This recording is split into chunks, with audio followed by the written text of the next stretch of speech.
Strike talks. Right. Will be with us at 7:09 to talk about the strike deadline and some things that might bring them back to the table and closer together. Okay. Okay, I'm heading down. Al also is heading down with me because Willard's You guys are off today. deserting me. Well, carry on. Oh, I'll try. Coming up here, we're going to talk about a rock and roll tour of Manhattan. First, though, some lottery winners.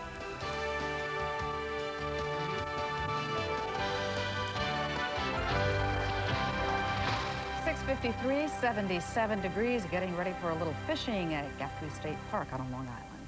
Well, never mind bus tours of the stars' homes in Hollywood. Take a tour of rock landmarks right here in Manhattan. Steve Dunlop shows us how.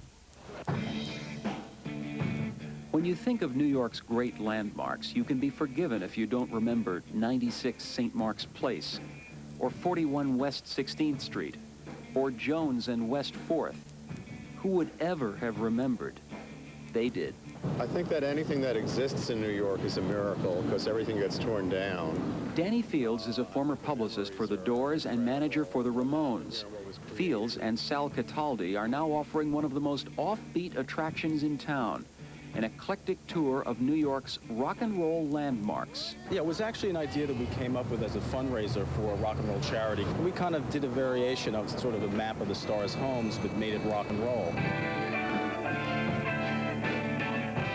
We're looking at the building that was the cover of Led Zeppelin's 1975 Physical Graffiti album. There are those statues over the doorway and over the arches and all that stuff on the roof that appeal to Jimmy Page's sense of the mystical.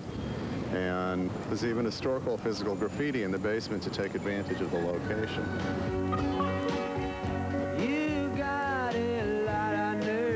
Dylan lived in a tenement on 4th Street, on West 4th Street, when he did the Freewheelin' Bob Dylan album. You just stood there grinning. The album cover for Freewheelin' Bob Dylan was taken right in front of the tenement on 4th Street, where he lived at the time. Ironically, when he moved out, Don McLean was the next tenant of that apartment.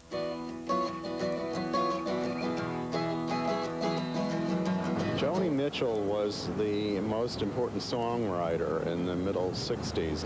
Joni was living at 41 West 16th Street in Chelsea on the ground floor apartment, and woke up one morning, as she says in the song, and wrote Chelsea Morning. Woke up, it was a Chelsea morning, and the first thing that I... The song so appealed to Bill and Hillary Clinton that they named their daughter after this very song. So here you have a location in New York which is responsible for the name of the resident of the White House. You know, I hope you think that's funny, because I do. You may be wondering, whatever happened to Max's Kansas City, the place where Aerosmith made their New York debut, where Debbie Harry worked as a waitress, where Iggy Pop rolled in glass. This one-time New York rock mecca is now a Korean deli. Of all the places in New York that have found second lives in the music industry, this may well be the most successful. Steve Dunlop, News 4, Manhattan.